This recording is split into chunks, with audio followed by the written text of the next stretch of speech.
नमस्कार दोस्तों, आपका स्वागत है आदर्श डिजिटल गाइड चैनल में।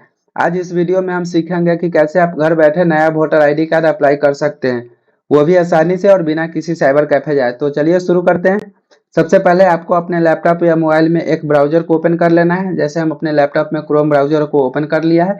ओपन करने के बाद आपको इस सर्च बार में सर्च करना है voters.eci.government.in। चलिए हम करके दिखाते हैं। voters.eci.government.in इस पे एंटर कर लेना है। एंटर करने के बाद ये ऐड आएगा, ऐड को कट कर देना। इसके बाद यहाँ पे आपको दो ऑप्शन दिखाई देंगे, एक लॉगिन का और एक साइन अप का। अगर आपका अकाउंट पहले से नहीं बना हुआ तो यहाँ पे आप साइन अप कर लेंगे। साइन अप करने के लिए आप मोबाइल नंबर रजिस्टर करेंगे, उसके बाद ईमेल एड्रेस ऐड करेंगे, उस पर कैप्चा डाल के आप रजिस्टर कर लेंगे। अगर आपका अकाउंट पहले से बना हुआ है तो यहाँ से आप लॉगिन कर लेंगे। लॉगिन करने के लिए मोबाइल नंबर ऐड करना पड़ेगा। चलिए हम अपना करते हैं। मोबाइल नंबर ऐड करने के बाद यहाँ पे आपको कैप्चा डालना पड़ेगा। कैप्चा डालने के बाद रिक्वेस्ट ओटीपी पे करेंगे। रिक्वेस्ट ओटीपी करने के बाद आपके मोबाइल पर रजिस्टर्ड मोबाइल नंबर पे एक ओटीपी जाएगा। ओटीपी डाल के लॉगिन कर लेते हैं।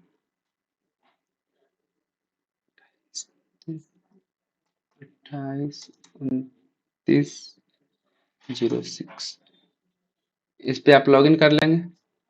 लॉगिन करने के बाद फिर से ये ऐड आएगा, ऐड को कट कर देंगे। ऐड उसके बाद यहाँ पे आपको दो तीन ऑप्शन दिखाई देंगे। जैसे अगर वोटर रजिस्टर करना है तो ये न्यू वोटर रजिस्टर फॉर्म 6 को फिलअप करना पड़ेगा। अगर न्यू एनआरआई के लिए अप्लाई करना है तो ये फॉर्म 6A को अप्लाई करना पड़ता है। डिलेशन के लिए करना है तो ये फॉर्म 7A को करना पड़ेगा। और किसी प्रकार का करेक्शन करना है तो उसके लिए फॉर्म 8 को अप्लाई करना पड़ेगा। ठीक है, तो अभी हमको फिलहाल न्यू वोटर रजिस्टर के लिए करना है तो हम न्यू वोटर रजिस्टर के लिए फॉर्म 6 को अप्लाई करेंगे। चलिए इसको हम करके दिखाते हैं। फॉर्म 6 पे क्लिक करेंगे। क्लिक करने के बाद ये डैशबोर्ड खुल जाएगा। इसमें आपको सबसे पहले यहाँ से लैंग्वेज सेलेक्ट कर लेना है, जो भी जिस लैंग्वेज में आप करना चाहते हैं। अगर इंग्लिश है तो इंग्लिश में, हिंदी है तो हिंदी में। उसके बाद आपको अपना स्टेट सिलेक्ट कर लेना है। जैसे हम अपना बिहार सेलेक्ट कर लिए। स्टेट के बाद आपको अपना डिस्ट्रिक्ट सिलेक्ट करना है। डिस्ट्रिक्ट सिलेक्ट करने के बाद आपको असेंबली कंस्टिट्यूएंसी सिलेक्ट करना है, जिस भी असेंबली से होंगे।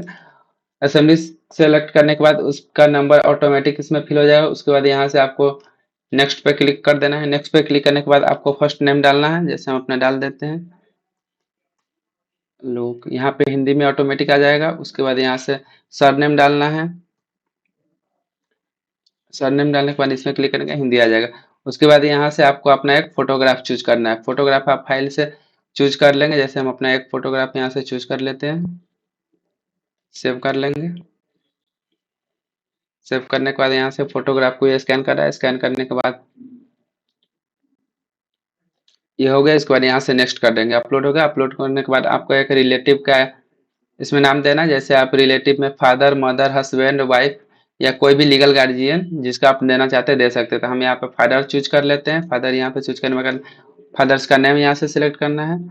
तो फादर्स का नाम डाल सकते हैं। जैसे हम डाल देते हैं नेम अशोक। यहाँ पे क्लिक करने के बाद हिंदी में खुद आ जाएगा। फिर यहाँ से लास्ट सरनेम,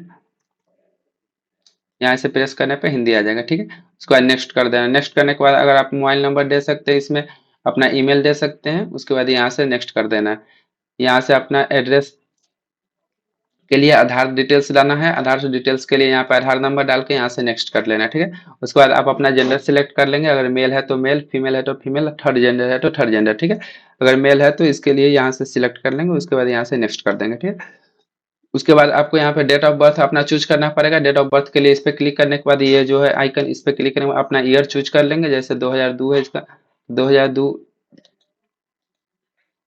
जैसे 2002 चूज कर लिए। उसके बाद मंथ चूज कर लेना। मंथ चूज करने के बाद वो डेट चूज करना है। उसके बाद इसका प्रूफ के लिए एक डॉक्यूमेंट चाहिए तो इसको सिलेक्ट करेंगे। उसके बाद डॉक्यूमेंट टाइप यहाँ से चूज कर लेंगे। जैसे आधार कार्ड से वेरिफिकेशन करना है तो आधार कार्ड चूज कर लेंगे। उसके बाद आधार कार्ड का यहाँ पर फाइल देना पड़ेगा। फिर अपने डॉक्यूमेंट में जाके यहाँ से आधार कार्ड आपका पीडीएफ इमेज जो हो उसको अपलोड कर देना है। अपलोड करने के बाद यहाँ से फिर नेक्स्ट कर देना है।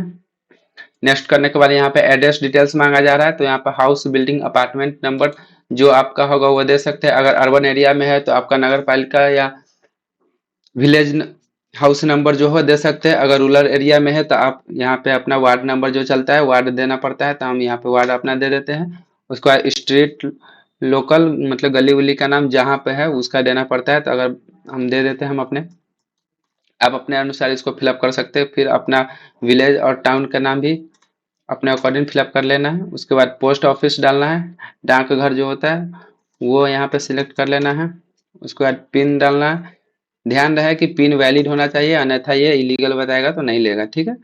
उसके बाद आप तहसील डाल दीजिएगा अपना। तहसील डालने के बाद यहाँ पे स्टेट ऑटोमेटिक चूज है, आप बस यहाँ से अपना डिस्ट्रिक्ट चूज कर लेना है, ठीक है। उसके बाद यहाँ से एक एड्रेस के लिए फिर से एक प्रूफ रेसिडेंस चाहिए, तो यहाँ से सिलेक्ट करना है। उसके बाद डॉक्यूमेंट टाइप चूज करना है कि आप क्या देना चाहते हैं। अगर आधार कार्ड देना चाहते हैं तो आधार कार्ड दे सकते हैं, या इंडियन पासपोर्ट, करेंट पासबुक, या कुछ भी देना चाहते हैं। यहाँ से जो हो है आपके पास वहाँ से चूज कर लेंगे। हम आधार कार्ड चूज कर लेते हैं।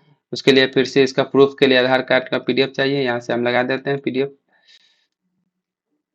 लगने के बाद यहाँ से आप नेक्स्ट कर लेंगे। नेक्स्ट करने के बाद अगर आप विकलांग कैटेगरी में आते हैं, जैसे कि लोकोमोटिव है, विजुअल प्रॉब्लम है, कोई डिफ है, डम्ब है, ऐसा कुछ है, तो उसका परसेंटेज यहाँ पे सिलेक्ट करने के बाद दे सकते हैं। अगर नहीं है तो यहाँ से डायरेक्ट नेक्स्ट कर दीजिए, इसको खाली छोड़ देंगे। उसके बाद नेक्स्ट डिटेल्स है, अगर आपके फैमिली मेंबर में किसी का भी वोटर लिस्ट में नाम है, अगर उनका डिटेल्स देना चाहते हैं, इससे ये होगा कि आपका नाम भी उसके नाम के आगे पीछे आ जाएगा।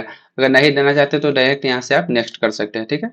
उसके बाद आपको अपना डिटेल्स देना पड़ेगा, जैसे बॉर्न इन इंडिया आप है तो बॉर्न इन इंडिया चूज कर लेंगे। उसके बाद आपको किसी एक प्रकार का डॉक्यूमेंट फिर से इसमें लगाना पड़ेगा। डॉक्यूमेंट टाइप में बहुत चीज़ है, जैसे पासपोर्ट है, बर्थ सर्टिफिकेट है, परमानेंट रेसिडेंस है, एससी एसटी कास्ट सर्टिफिकेट है। अगर कास्ट सर्टिफिकेट कोई लगाना चाहे तो यहाँ से कास्ट सर्टिफिकेट चूज कर लेना। चूज करने के बाद यहाँ से अपलोड डॉक्यूमेंट कास्ट सर्टिफिकेट, फिर आपको अपने डॉक्यूमेंट में से जाके यहाँ से जैसे कास्ट सर्टिफिकेट है इसको चूज कर लेना है, ठीक है। चूज करने के बाद आपको अपने फादर और मदर में से किसी का एक का डॉक्यूमेंट भी देना पड़ेगा यहाँ पे। तो अगर फादर का देना चाहते हैं तो फादर का चूज कर लेंगे। उनका डॉक्यूमेंट टाइप चूज कर लेंगे क्या देना है, जैसे उनका भी अगर कास्ट सर्टिफिकेट ही देना है, या फिर मेट्रिकुलेशन एजुकेशनल सर्टिफिकेट देना है, या एनी टाइप अदर डॉक्यूमेंट देना है, पासपोर्ट देना है, जो देना है यहाँ से आप चूज कर लेते हैं। जैसे उनका हम ये कास्ट सर्टिफिकेट चूज करना है तो यहाँ से ये कर लेंगे। उसके बाद अपलोड डॉक्यूमेंट में फिर क्लिक करेंगे और कास्ट सर्टिफिकेट उनका यहाँ से अपलोड कर देंगे। अपलोड हो जाएगा। अपलोड होने के बाद आपको यहाँ पे एक अपना सिग्नेचर अपलोड करना है। सिग्नेचर के लिए यहाँ क्लिक करेंगे, यहाँ से सिग्नेचर चूज करेंगे, सिग्नेचर को अपलोड कर देंगे। अपलोड करने का जैसे देखिए यहाँ पर सिग्नेचर आ चुका है, सारा कुछ डॉक्यूमेंट हो गया। उसके बाद यहाँ से नेक्स्ट कर देंगे।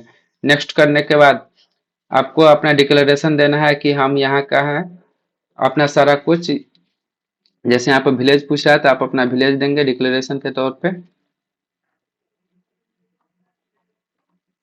उसके बाद स्टेट और यूटी सिलेक्ट करना है। अगर यूनियन टेरिटरी से है तो यूटी सिलेक्ट कर लेंगे। अगर किसी भी स्टेट से है लाइक बिहार, चंडीगढ़, जहाँ से भी हो, तो अगर बिहार है तो बिहार हम इसमें सेलेक्ट कर लेते हैं। उसके बाद अपना डिस्ट्रिक्ट सिलेक्ट कर लेते हैं हम अपना। उसके बाद यहाँ पे आज का डेट आ जाएगा, जिस जब भी रजिस्टर कर रहे हो उस टाइम का इसमें अपना डेट भरना होता है, ठीक है। उसके बाद ऑटोमेटिक यहाँ पे नीचे डेट आ जाएगा। आज का डेट जिस भी डेट में फिलअप कर रहे हो उसका डेट आ जाएगा। जहाँ से आप कर रहे हो उसका लोकेशन आप डाल सकते हैं यहाँ पे। लोकेशन डालने के बाद यहाँ से नेक्स्ट करना पड़ेगा। नेक्स्ट करने के बाद इसमें आप कैप्चा डाल देना है। इसे देखिए हम कर देते हैं।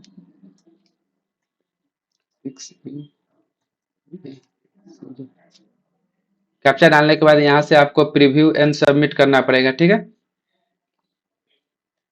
यहाँ से ये जो है प्रीव्यू और सबमिट करना है। प्रीव्यू और सबमिट करने के बाद आपका फॉर्म सबमिट हो जाएगा। सबमिट करने के बाद आपको एक रेफरेंस नंबर दिया जाएगा, उस रेफरेंस नंबर को रख लेना है। इसको हम अभी फिलहाल सबमिट नहीं करें क्योंकि ये डमी डाटा था। और सबमिट करने के बाद आपको रेफरेंस नंबर को रख लेना है। उसके बाद आपको होम पेज पर जाना है। चलिए हम दिखाते हैं।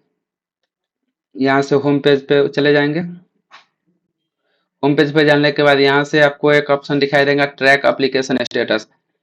इसमें अगर आप अपना रेफरेंस नंबर जो दिया रहेगा उसको लेकर और इस सबमिट पर क्लिक करेंगे तो आपका रेफरेंस नंबर दिखा देगा कि आपका एप्लीकेशन सबमिट हो चुका है, ठीक है। तो इस वीडियो में इतना ही रखते हैं। अगर आपको ये वीडियो पसंद आए तो इसे लाइक, शेयर और सब्सक्राइब जरूर करें। Thank you.